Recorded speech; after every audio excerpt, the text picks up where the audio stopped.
going live.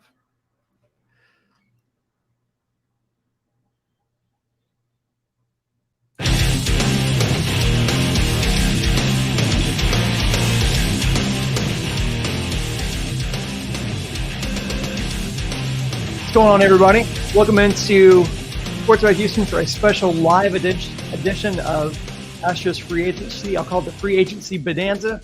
I'm Brandon Strange. That's Josh Jordan.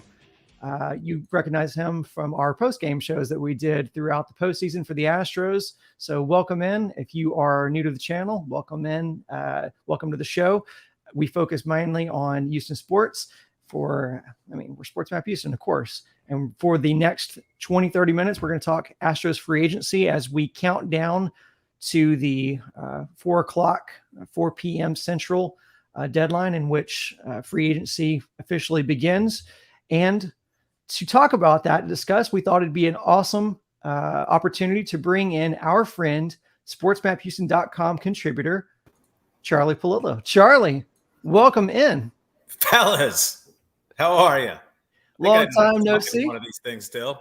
Yeah, absolutely. Well, welcome in. Thank you so much for taking a few minutes out of your day to come talk to us schlups about some Astros free agency. There's a lot of things to cover, so we just want to get right into it because, there's just so many questions. The Astros win the World Series, and yet Jim Crane says they're never done. What position specifically do you see as something that Jim Crane and who the acting GM, James Click, will be aggressively pursuing? Well, issue one is Justin Verlander, and they'll be trickled down from however that plays out, in that Verlander obviously was going to opt out of the $25 million. The price of poker's gone up, right? He had the season that he had, a couple of lousy postseason starts, but a good one to close. The Astros want to keep Justin Verlander. He's going to cost $35, maybe $40 million for 2023, and it will probably take a second guaranteed year, possibly 3. Daddy Warbucks in New York might say, you know what, come play with your old teammate Scherzer with the Mets, especially if they lose to DeGrom. So will Jim Crane reach a point where he says, we love Verlander, but at some point when playing poker, you need to be willing to walk from the table? He has a very good personal relationship. Is there a special personal discretionary income decision factor involved with Justin Verlander? The Astros have an embarrassment of riches with their starting pitching depth, all of them under team control for at least 3 more years, starting most notably with Framber Valdez, but then you go Luis Garcia, Lance McCullers 4 more years with his extension. But as I noted in the column today, phenomenal pitching depth can be ephemeral. It can disappear. Only a fool would think Lance McCullers is suddenly going to become this season-long 180-inning stud, certainly for multiple years. Framber, healthy all year. Garcia, healthy all year. Urquidy, except for one little stretch where he had a dead arm, healthy all year. But you have 5 starters plus Hunter Brown before Verlander. So how do they weigh the depth? How do they weigh the goodwill? How do they weigh the greatness of Justin Verlander? Or can you earmark those funds, or at least a chunk of them, for fortifying a lineup, which, while very good, certainly not as good as the 2017, 2019 teams, though good enough to win the World Series. What do you think about the value in keeping Verlander away from another team? Yeah, if he were to go to the National League, okay. You see him in the World Series? He's 1-6 in the World Series. But if it's the Mets or if it's the Dodgers, they'll be those darn coastal big market teams. And the Dodgers are looking at having a lot of money freed up. Now, maybe they go in on Aaron Judge. But if not, the Dodgers, their war chest is serious. And they now have to deal with what maybe the Astros were getting ready to have to face a little bit. Yeah, you're a dynasty, but you've only won 1 World Series. Well, the Astros now have 2. The Dodgers have been amazing for a decade, but they're still sitting on 1. So are they willing to blow through every level of luxury tax? And if they add a Verlander, that's if you're the Astros. Carlos Correa winds up with the Dodgers. That's if you're the Astros. But you look at all the Astros have lost through these last several years, and you just truck on. Frankly, the gravest concern to me, and this is not in play, we don't think, is if Verlander went to the Mariners. They're on the come in the American League West. And the name of the game is to win your division, secure the bye past that lightning round, best out of 3, and then you're well positioned to try to go win another World Series or get back to another World Series. So if Verlander moves on, and he may just choose to move to a different chapter in his life, but he and the lovely Mrs. Verlander have sold their Hollywood palace. I'm sure they could rent a bungalow, if he decided to go to the Dodgers. But the Astros, they're not in a position where they need to do anything. But Jim Crane is bloodthirsty, right? He's about legacy and sustained excellence, and their revenue streams are only going to go up off of another World Series title. So they're working from a tremendous position of strength. And as Yogi Berra said, if you come to a fork in the road, take it. They can really try to fortify the lineup or double down with Verlander and saying, you know what, we had an historically great pitching staff. We're going to have our whole bullpen back intact, save maybe Montero. And we'll see whichever way the cookie crumbles, the Astros are going to have some tasty stuff on their plate. Indeed. Josh? Yeah, I wanted to ask you a little bit, Charlie. I wrote my column on Sports Map today. By the way, go check out Charlie's, check out mine. I wrote about how Verlander, during the World Series interviews, that they asked him about playing his last game and being in free agency last year. And he talked about how, you didn't get that typical whining and dining that a typical free agent gets because COVID was still a factor last year. And then also, he was coming off of not pitching for 2 years and Tommy John surgery. So it wasn't that typical courting a free agent would get. I'm wondering if maybe that's what he's excited about here, is he just kind of wants to talk to other ball clubs, get that courting. And then part of me, does Jim Crane want that box office or Verlander, kind of like what the Astros missed out on when Nolan Ryan, Verlander's mentor, left to go to the Rangers? Well, Verlander's now more accomplished in his time with the Astros than, say, what Roger Clemens was in his. And that was an incredible phase that really amped up Houston as a baseball city and the standards of baseball in this city. I don't think this is foremost in Verlander's mind, but if he re-ups here, it becomes a real proposition that he goes into the Hall of Fame wearing an Astros cap. If he winds up pitching 5 full seasons, 6 full seasons here with multiple World Series titles, that's probably enough to override going in after 11 plus seasons of excellence with the Detroit Tigers. Whining and dining, Jim Crane is a swanky restaurant a block from the Midway Park. You can go wine and dine all you want right there. Not Manhattan. But money is another scoreboard for the athletes, right? Justin Verlander's made $350 million. The grandchildren's college funds are all taken care of. But you compare yourself against your peers.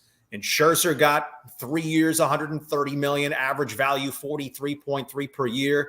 Those are the obvious targets for Verlander. Now, he's 39 years old, older than Scherzer was. He was tremendous this season, obviously, going to win that 3rd Cy Young Award. Through 175 innings. He's not going to be the 200-inning warhorse regular season that he was for over a decade. But he was as good as any starting pitcher in the sport. So his platform going into this free agency is substantial. So who doesn't like their tushy kissed every once in a while? Well, there are going to be multiple big spenders puckering up for Justin Verlander, and then he just has to make a qualitative decision, right? I love this about him, the good side or a good side of ego. Right? 7 deadly sins? Nah. He is acutely aware of his place in history and pursuing a higher rung on the ladder historically. He's 56 wins from 300. I mean, after Verlander, the way baseball plays now, there may never be another 300-win pitcher. He's 56 away. He has to pitch 4 more years, so he'll be 43 years old in that 4th season. He can't fritter around seasons, right? If the Giants, who say they can afford anybody this offseason, if they come in at 3 years, $150 million, well, you go there, you're assured of nothing in the winning department. If you re-up with the Astros, they're going to be at worst very good. Yep. Calamities happen, but the Astros project to be really, really good for at least another 2-3 years in this horizon. All the pitching that's locked up. Altuve, 2 more years on his deal. Bregman, 2 more years on his deal. 3 more years of control of Kyle Tucker. Now 6 more years of Yordan Alvarez. So if Justin Verlander's doing the math, I need 56 wins over 3 years. That's more than 18 per season. He's not going to get there. Right? He won 18 this year when he was magnificent. If he goes to any other team other than, say, the Dodgers, where can he say, I can really make that move and go hard after 300 wins? So as he weighs the pluses and minuses apart from the finances, I think the Astros have the royal flush in their hand. Indeed. All right, so let's move on from JV because that is a really interesting one. We could probably do the entire stream on that one. But another point of contention, we found out a little bit more about it after the World Series was over with, is the catcher position. Josh and I, in some pre-production meetings, kind of went back and forth on this. The name Wilson Contreras keeps coming up. Josh, like, you had a very specific angle on this that I thought was interesting. Yeah, Charlie, we all heard the report from Jeff Passan about the Urquidy deal that fell through. Jim Crane did not want to pull the trigger on the Wilson Contreras trade, but we also heard some of the reasons why from Dusty Baker and Crane, some of those being the defense wasn't quite what they wanted. Maldonado, they love the way he calls the staff and catches a game. So I'm wondering, first of all, if it is an interest in Contreras and it's real, is it more about the DH? And the second part, couldn't this possibly be just John Morosi getting something from Contreras' agent saying, hey, yeah, the Astros called just to kick the tires, and, so did the Tigers and the Cardinals. Like, do we think this is real interest? Because you could make the argument, Click clearly loves this guy if Jim Crane shot down the trade, and that's the first guy we're hearing they're rumored to have interest in. I just wanted your thoughts because I like to speculate. I'm curious if some of these things occurred to you as well. Well, first off, how dare you suggest that an agent can be full of crap in what he disseminates to members of the media? Fascinating with Contreras in that basically Dusty Baker overruled the general manager, James Click. Fundamentally, the general manager assembles the roster. The field manager manages that roster. But when the rubber was hitting the road, the trade deadline, Jim Crane threw down with Dusty Baker and said, no, we're gonna stick with Maldonado, right? Urquidy would have been pitching surplus, and we saw his role was non-existent in the postseason other than 3 innings of basically mop-up work in 1 game. So do you revisit on Contreras? Maldonado's vested, so he's back next season, but he's 36. He's not going to get better as a hitter. And frankly, his defense, apart from his savvy in calling a game, he led the league in pass balls. He does not move as well behind the plate. He did not throw out a high percentage of base stealers, and with the rule changes, slightly bigger bases, a little shorter distance, the inability to just throw over to first repeatedly without risking a balk the third time. There will be, I don't think we're going back to AstroTurf era base stealing attempts left and right, but the running game is going to reemerge at least a little bit. Contreras, though, you're getting to really strengthen your lineup, right? His reviews as a catcher, but Christian Vasquez behind the plate, as good as Maldonado, I presume he is going to look where he can get more full playing time than he was given here. Contreras as a DH option along with the catching role would make a lot of sense. You're going 2-3 years on a 31-year-old catcher. Well, you have your buffer beyond Maldonado after next season if Corey Lee is not ultimately to be the Astros catcher of the not too distant future. But if you're going to get a guy, you're thinking, well, we have 300-400 plate appearances maybe for him as a DH. If you're really interested in trying to bring back Michael Brantley on a reasonable 1-year deal. So you got a lot of balls in the air. And, of course, the Astros can't control the market. If someone jumps in on Brantley and says, hey, we'll give you the 2 years, $32 million that the Astros gave you both before 2019 and again before 2021. And on the Astros, I'm not looking to go 2 years, $32 million on Brantley, who turns 36 in May, coming off the injured shoulder. But as a part-time player on a good deal, revered in the clubhouse, and the man can still hit, or maybe I should say better, the man can still get on base. His power has eroded over his seasons with the Astros year by year by year, but his on-base percentage never lower than 362. And that's something, if you're looking to lengthen, deepen your Astros lineup over 162 games, there can still be a place here for Michael Brantley, because while Yordan Alvarez proved himself a very solid left fielder and a flat-out superior throwing arm as a left fielder, you don't want him playing left field 140 times per year. So if Brantley's there is still a little bit of a job share, but skewing more in the outfield toward Yordan, that would be fine. And do they look at things balancing out right-handed hitters, left-handed hitters? So there's not that single player that I would say, boy, the Astros should go hard after him. And the other position on the board is first base, right? Yuli Gurriel was washed up in 2022. He was terrible until the postseason. But do 12 games of pretty darn solid production override 146 games, right, that he played in this year, where he was a woeful offensive player? Josh Bell's out there as a free agent, didn't kill it with the Padres, probably going to lower his market some.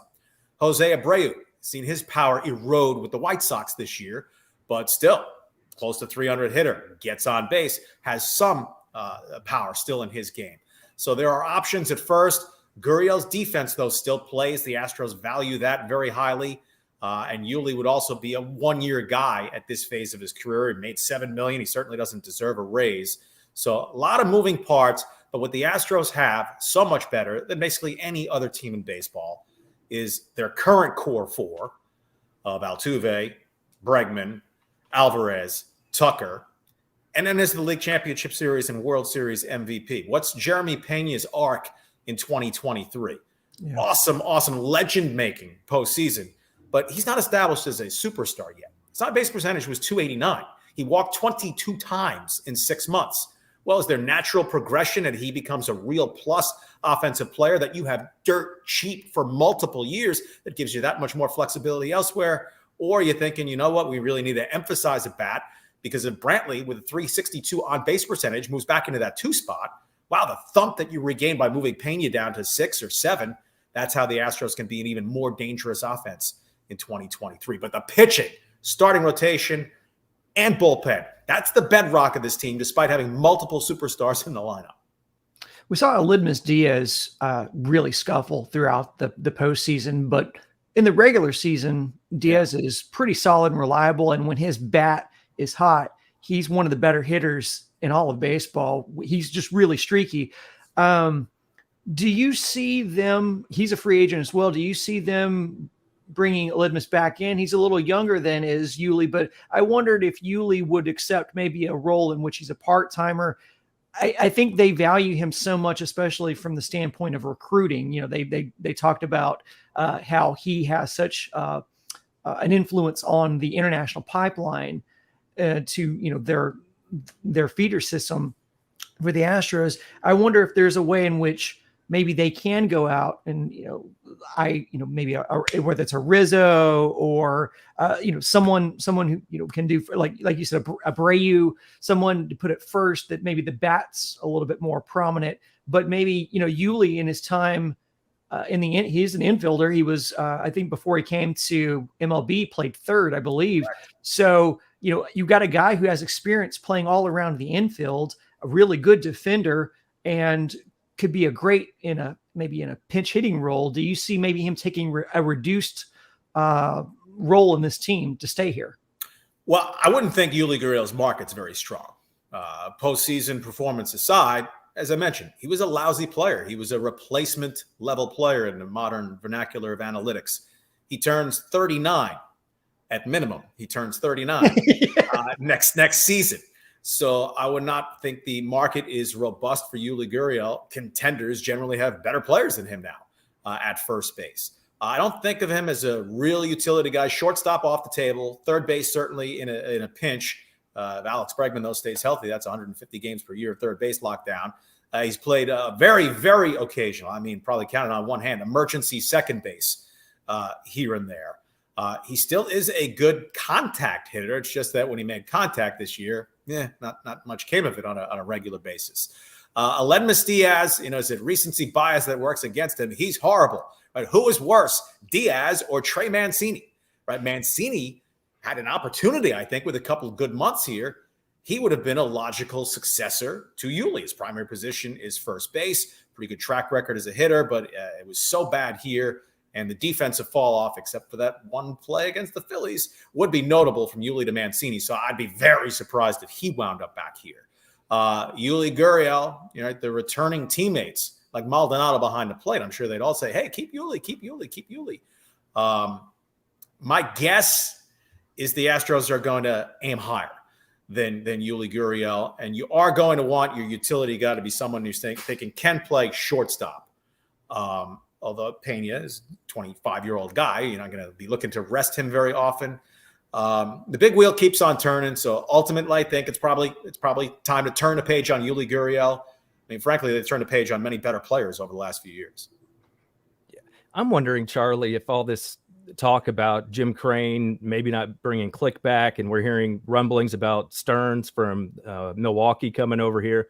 I'm wondering if he's looking ahead past these 3 years that you talked about where Altuve and Bregman's deals will be up. And he wants some young guys to be ready by the time that comes around, in 3 years. He wants somebody that maybe learned under Luno how to get some really good young, cheap drafted talent into the organization. Do you think that could be playing into it at all? I mean, I'm asking you to be Jim Crane's psychiatrist here, but I wonder if that might be a factor where he sees the light at the end of the tunnel and they want to have a plan in place when maybe they have to say goodbye to Altuve and possibly even Bregman. All eras end. Now, in Altuve's case, he'll be 34 years old when the contract is up, but I think unless he falls off the table, I mean, he's probably, maybe before all of our times, at least in Houston, the most revered Astro ever. I think he's certainly gone past Bagwell and Biggio because of the 2 World Series titles. When Nolan Ryan first arrived in Houston, he's the one that I'm not sure about. But unless Altuve suddenly tumbles over the hill, I mean, he's still going to be at least 4 seasons away from 3,000 hits.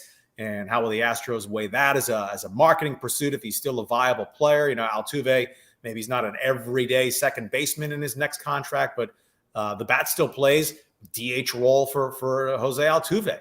Bregman will be 30 years old when he becomes a free agent, so probably in line for another mega deal. Look, the Astros, as from when they tore it down to the studs and then pried out the studs, they had a pretty good grasp on short, mid, long-term planning. The breadcrumb trail almost seems too obvious on David Stearns, who gives it up in Milwaukee. Would he come back to Houston? You'd need WWE music if Is that Jeff Luno coming out from behind the curtain? This is the same guy, though, who sued Crane for $22 million before they settled. Now, that would be a really wild one. That would be. We just don't know the extent of the personal, professional animus. 2 peas in the same pod who just have a different outlook on some things. But if Crane is really offering a 1-year contract to James Click, that's really holding the door open, saying, hey, if you have another offer, by all means, feel free to take it. In fact, take it. Right? Dusty turns 74 next season. He doesn't buy any green bananas. Going year to year makes sense for both parties. James Click, off the work that he's done, obviously Luno poured an amazing foundation. But it was Click who supplemented that bullpen to build it into the behemoth that it was this year. To offer him a 1-year deal, I don't know if professionally insulting is too strong, but I'm okay with it. Basically, how the market works, how the game. If you're offering James Click a 1-year deal, to me, that's saying you really don't want him back. But to just fire him or let his contract expire and not renew, fresh off winning the World Series, I don't know that Jim Crane's a guy who's overly concerned about optics, but I don't think he's oblivious to them. Yeah, but the Stern thing is interesting too, because here locally, we hear a lot of people just, Crane's going to go get Stearns. Well, Stearns is going to be in demand, and we've heard his name connected with the Mets too. So I don't think it's necessarily a layup that the Astros are going to be. And Stearns is a New York guy, grew up a Mets fan. And one thing, I mean, there are only 30 GM jobs. The Astros job is a great one where they're set up. But if you come in now, I mean, well, you either win the World Series or you screwed it up. Right? You take over on your watch. They didn't win the World Series. Are you a big failure? No, of course not. It's a crazy standard. But if you're surveying the landscape and you really want to build and have a longer runway where you're not expected to come in and fly at the highest level immediately, but that Mets position, because, well, they haven't won it since 1986. And if you have ties there and seemingly truly unlimited budget with Steve Cohen up there. But the Astros have had player drain. They've had brain drain, Luno and his lieutenants, and they keep soldiering on. So if the saying, which truly isn't accurate, that a fish rots from the head first, well, the opposite of that, this fish's head knows what he's doing, and that's Jim Crane. I want to piggyback on that because you brought up Luno again. Luno, we kind of attribute, obviously, all credit to building the behemoth that's here, but Luno's lack of let's call it institutional control led to the situation in 2017 and the supplemental punishment or the inevitable punishment that caused, by all accounts, Jim Crane to run the business a little differently. It'll be a little bit more hands-on. By all the reporting that we've heard is now Crane's a little bit more hands-on because maybe he doesn't trust a GM to have organizational control now. And so he's a little bit more hands-on. Is that something that's going to be a turnoff to a guy like Stearns, who comes in and goes like, maybe I don't want Jeff Bagwell in my business. Maybe I don't want Dusty Baker to have as much say in the room as I have. And what is your individual reconnaissance on whose hands are how deep in the pie to what extent? And then subject to negotiation. I have the last word on the 40-man roster or on the 26-man roster. I would think it has to be a consideration. But these jobs pay pretty well. There are only 30 of them. This is an elite economic have franchise where you're not thinking, okay, we're the Royals, where every decade we build this 2-3 year window where we can be really good, and then we expect to be terrible for several years. I mean, the Astros are inevitably going to have a dip at some point, but it need not be a long one. It need not be as deep in the valley when it happens, because this is a franchise with great resources. And so if I'm David Stearns, if I still bleed Met blue deepest in my heart, I'd probably go for that job. But to come back to the organization, I don't know in his time here to what extent he had any dealings with Jim Crane, but I don't think he left the Milwaukee Brewers for family considerations any more than Daryl Morey left the Rockets for family considerations a few years ago, when it took Daryl about 20 minutes to decide, family's overrated. Give me that Sixers job. And you're going to pay me how much? Exactly. Well, quickly on that, Charlie, we're looking at Click, and it doesn't seem like people want to give him full credit because it was Luno's roster. I understand the Brewers have gotten better since 2015, but we don't see them in the World Series every year, and Stearns hasn't technically, he's not the GM and it hasn't been for a few years. He's been the head of baseball ops. How good do we think he is? That's a very mid-market situation. The great fan base. They've outdrawn the Astros a couple times over the last 6-7 years. But you're dealing with the shorter stack in that division with the Cardinals and the Cubs in the NL Central in terms of resources. So I think his body of work's very well respected. Made the playoffs 4 years in a row. They had a 3-1 lead on the Dodgers in the NLCS 2019, maybe it was 2018, and just failed to close the deal. So I think he's held in high regard, but no one's a slam dunk. And let me throw in, while Luno, he's the ranking genius of sports executives here. He didn't draft or sign Jose Altuve or George Springer or Dallas Keuchel. So it's not like he did all the work, right, just as he didn't do all the work that it was absolutely impossible for James Click to do anything other than go to 2 World Series in 3 years and win one of them. If it's on your watch, you have to get credit, but context does matter. I think it's virtually impossible, or at least silly, to suggest James Click hasn't done an excellent job. He hasn't had to work wonders. Right. And so Mancini didn't work out. Vasquez was all right. Those were solid acquisitions at the deadline. A year ago, he got Kendall Graveman and Rafael Montero for Abraham Toro. That was a win. Hector Neris, I thought it was an overpay at the time, but Neris was really good. Ryan Stanek, he of the 1.15 earned run average, who still couldn't even get into games for the most part in the postseason. That's how good their bullpen was. Also a Click addition. So, hey, that alternate golden rule, if you have the most gold, you get to make the rules. So Jim Crane wants to move on. That's fine. Big boy business and all that. But James Click certainly should not be shown the door for qualitative reasons over his 3-year tenure as the general manager. There are 29 other teams in baseball who would swap their results the last 3 years with those of the Astros. Now, and I think Click deserves a ton of credit from the standpoint of he patched the one part that Jeff Luhnow really had a tough time with, which was that bullpen. There's a reason why you had Charlie Morton and Lance McCullers in to close out the World Series, and that's because they didn't have anyone out of the pen that they trusted. So that's a big thing we don't want to overlook. Ken Giles, anyone? Yeah, Ken Giles, anyone? Oh man, no GM can bat 1,000. Luhnow did an absolutely brilliant job, whether or by both hook and crook. But he wasn't flawless, and he'd be the first to admit that. Well, maybe the second. Pretty self-assured guy, Jeff Luhnow. But James Click has done good work, and if he and the Astros part ways, subject to you need an opening to be there, James Click would not be out of work very long. He's not 45 years old yet. All his time in that think tank with the Rays, and then moving up to a better resource franchise with the Astros, 2 pennants in 3 years. If he didn't build it up brick by brick, that's fine. Very few do. Charlie, I want one last position to cover before we go here. If I could summarize the Astros postseason run, I think I would say it was the walk-off, the sweep, the no-hitter, the catch, and the bomb. And one of those pillars of that postseason run was the catch. That was Chas McCormick. Center field was a rotation between Myers, Dubon, and McCormick basically all season. You could tell Click really wanted to give Myers every opportunity to regain form following the shoulder injury. It just didn't work out for him.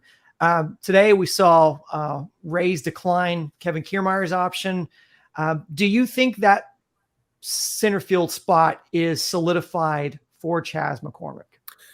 I think that Chas McCormick should absolutely be a job share in center field. Again, you don't want to overreact to a couple of moments in the postseason. That catch and the imprint and the warning track, stuff of the Lord, hit a couple home runs. Chas McCormick clobbered left-handed pitching all season. So I think at minimum, and again, he's cheap labor, and you want some of that, especially if you're going to be stepping out in other areas, Verlander or otherwise. At minimum, McCormick should be the right-handed part of a platoon in center field. I think you should look for a left-handed hitting complement. And this, again, there's so many different directions they can go. If you get Brantley back, it's not coming back to play center field. But occasionally, if you wanted to play Brantley in right, shoulder willing, and Jordan's in left on a given day, Kyle Tucker can slide over to center field, play a little bit of a center field. But Chas McCormick is, I think, entrenched now on the roster. Whether he's an everyday player, he'll have to hit right-handed pitching better to truly lock down the position. So I would be looking for a left-handed. The Astros, I don't think, are going to jump in on saying Andrew Benintendi, but that's the kind of guy who splitting the position with McCormick would really fortify center field beyond the overall production they got this year out of the three-headed non-monster of McCormick, Myers, Dubon. I told you it would take no time to eat up 30 minutes, and here we are. We've been here 30 minutes? That is Charlie Palillo. You can read him at sportsmaphouston.com. For all of our commenters who jumped in and were chatting and interacting with us today, thank you so much for joining us.